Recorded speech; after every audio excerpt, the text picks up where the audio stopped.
Desert Rose was started as a result of actually a class I took in my undergrad degree, and it was for sociology class, and I had to identify a need in Morgan County, and I selected domestic violence, and I put together a survey, and at that time I worked at Harmon Becker, which is part of Harmon International, and there were 900 employees at the plant here in Martinsville. So I put together a little survey and I gave it to the nurse, and she made those available for all whoever wanted to participate. Every one of them came back. I numbered them. And my professor said, "Now don't expect them all back," but I got every one of mine back. And 76% indicated they had been victims of domestic violence and had nowhere to really go. So I knew that there was a huge need in our community. So with that, I did my little presentation. I graduated December of 2000. I was so glad to be done with school. I just took some time to pray and think about, okay, what next? And I felt like it was time to do something about getting a shelter in Morgan County. So after school, of course, you're so used to doing all these papers and research papers and presentations. So I began to research, and I wrote my own little 501c3 and realized that it was going to cost like $150. And I thought, whoa, Lord, this is going to cost some money. And but I remembered I had done the Christmas party. I always did the Christmas party for the company, and I had gotten a nice bonus that I had put away. So I had some money, and that's what I used to send my little application in. And within 3 months, we got our 501c3 determination letter from the IRS. With that, I began advertising in the paper and asking whoever wanted to be involved. And we met in Mooresville, and then we would meet in Martinsville, and we'd go back and forth. And a wonderful core group of people, probably around 8 to 10 people, were very interested in working on this project. So we were incorporated in 2001. We got our 501c3 in 2001. We wrote our bylaws, our articles of incorporation. We elected officers. I wrote my first grant, and it was a $364,000 grant from Indiana Housing Community Development Authority, and that was in 2003. So we purchased this building, and we had to totally renovate it, and we opened our doors in 2005. We probably shelter on an average around 130 to 150 women and children every year. So from that, we've been growing and evolving, just identifying the needs, the trends that we're seeing in our community with victims of domestic violence and sexual assault. 2 of us have gone through the 40-hour training to be sexual assault advocates in order to be able to recommend and encourage women to get the forensics, go get a rape kit. And there's a couple of SANE nurses, or the sexual assault nurse examiners in Morgan County, and we have worked with victims to be able to go and have that forensic gathered within that time period, that so they can, if they want to press charges, they can. And it's very important to get that information. A lot of times people don't realize, and the use of date rape drugs, again, people don't realize those are out there. So we work a lot with our clients on educating them on domestic violence. It's all about power and control. It doesn't mean it's just physical. It can be emotional, it can be mental, psychological, the sexual assault part of that. Then entered drugs and alcohol. We saw a huge increase about 3 years ago with victims coming in with addiction problems. So again, I began writing grants and finding some resources to provide the addictions counseling.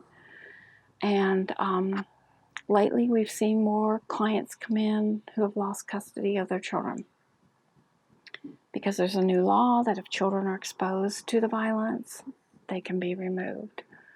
And oftentimes, children are placed with child protective services, and it's a long process of getting the children back. but they can live here up to 24 months.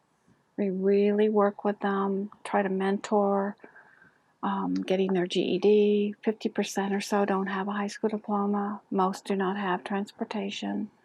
They have very little job skills. What people don't realize is victims of domestic violence have often, one of the first things that the power control part is cutting them off or isolating them from their friends, from their family. They've never been allowed to have a job. I mean, one of the first women that came in here had long, beautiful hair, but she had never been allowed to cut her hair, never been allowed to wear jeans. She'd never had perfume or makeup. And they don't realize, because we have a lot of rural pockets in Morgan County, and those gals are just really, they have no way of getting anywhere. They don't interface with anyone. The only voice they really hear is that of their batterer or perpetrator. And they come in and they have very little self-esteem. They were so beaten down, and it's like that's all they've heard is how stupid they are. They can't hold down a job. Well, you're nobody. Nobody's going to want you, and you can't work, and you're too ignorant, and you're too fat, or you're too skinny. And they believe all that because that's the only voice they hear. They don't have any other friends because those relationships have been severed. And so it's a process of rebuilding, empowering them, helping them just find the courage and the strength to, go on and rebuild their life. But today there's so many other resources. Years ago we didn't have anything. Today we have more. Dealing with the addictions and pharmaceutical addictions. They have gone to the doctor to deal with the pain or the suffering or the headaches or eating disorders or whatever, and it's so easy to take a pill for this and take a pill for that, and before long they can't function without the pills. So it's and it escalates because it's oftentimes it leads to other addictions. Heroin's a big problem here. Mm-hmm. I reside here. I worked at Harmon, and that's where I did the survey. Mm-hmm. And I was so shocked with the results, and all of us were. We had no idea that it was that prevalent. And like I had mentioned before, oftentimes after I would do some of the training, the girls would come to my desk and say, well, I didn't know that was domestic violence. I thought everybody lived that way, and it had become their norm. And there's like a whole society out there that they don't even realize that is not normal. And so just the more education, the more community awareness. We have little safety cards throughout all the restrooms in the county. They have like a safety plan on one side, then they have lots of phone numbers. If somebody's going through domestic violence, who can they contact? I list all the shelters in the area, like the Julian Center, Sheltering Wings, Middleway House, Desert Rose. So even if they have a friend or a family member that lives in a different part, that's all useful information. I'm a survivor of domestic violence. So probably 30-some years ago. And I found myself in a very rural area. Isolated. My parents moved back east before my father retired. I was so embarrassed and ashamed I didn't want to tell anybody. So I just hid it and pretended it didn't exist. But I really didn't have any friends or family, anyone. And it was by the grace of God that I got out of that years ago. But, and I didn't talk about it for many, many years. I think it was all my psychology classes when I went back to school, because I went back to school late in life. I was 48 when I went back to school. My kids were raised, and I decided now it's time for me to do something for me. At that point in my life, I needed a challenge. I needed something to focus on. So I was very blessed to work for Thompson Consumer Electronics, and that was in Indianapolis on Meridian Street. And they paid for my first 2 years of college, and I took a lot of psychology classes, and it was a business major. Then Harmon recruited me, and I came to work for Harmon. It was closer to home. It was a great opportunity, and they finished paying for my second 2 years. And then when the plant closed, as part of my severance, they paid for my master's. So, yeah.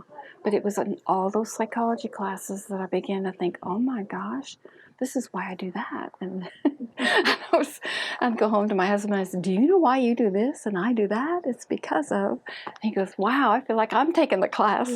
But it was interesting to me. And it was timely. And sometimes we don't realize the thing that the enemy tries to destroy us. God turns it around, uses it for good, and it can benefit others. There's a healing process that has to take place, of course. But, yeah, oftentimes, and I always tell people, don't think you can't make a difference because you're one person. You can always make a difference. The battle's always won one person at a time. And that's the way it is here with the girls. They're not all receptive. They're not all going to listen or buy into your program. But it's just that one person is here at the right time in their life, and they are the ones that go on and are very successful. And I run into them all over town. And I'm very blessed because they come up and give me a hug and say, I'm in school, my little boy's doing good, I've got a good job, thank you. So, yeah, that makes it all worthwhile. It's when we first opened, there was a little gal that came in with a 2-year-old boy, and his name was Jacob. And she was an excellent mom. And they were doing fine, but she found out she was expecting after she came into shelter. And she was very worried because she knew she had no real job skills. I mean, it was going to be a struggle for her to raise another child by herself. So she would pray and talk to us all, but she contacted a Christian adoption agency, and she decided that she would give her child up to a couple that maybe could not have any children. And it was a really difficult decision for her, and I had to really make sure my staff was very supportive. Whatever decision she made, it was her decision, that we would love her and support her regardless of whatever she decided. We were behind her 120%. But it turned out that a young couple would come down, and they would take her and her son Jacob to the doctors as the time came closer to her for her to give birth. So they would take her to her doctors, and then they would go out to eat, and they formed a very strong relationship. And she had another little boy, and she gave him up to the young couple and came back into shelter. And it was very hard for her. She was very sad. But they had given her some money, and it was enough for her to get a car and go back to school or get a job. I mean, she moved. She moved out of the shelter. She stayed in touch, only briefly, but then we got an invitation to a wedding. And she had met a young man up in the northern part of the state who was a youth pastor. And so she married him, and they invited us to the wedding, everybody at the shelter, and some people went. I was not able to go, but and every once in a while she'll send me an email and send me, tell me what's going on in her life. But she's very happy and thanked us again. We used to pray. We'd pray for her and pray with her, and it was just a really neat story, I thought. And it had a good ending, so we were happy for her. Well, the Chamber offers so many things. I mean, they connect people, the social aspect of it. I don't get to go to many of the Chamber meetings, and our money has been very tight, so we haven't been real actively involved. But as we grow, I anticipate that to change, that we will be actively involved. But I love how it connects people. I love how they make resources available, that a lot of times the majority of our community don't even know that there are these things out there that would benefit businesses, but individuals, education, social services, all kinds of things.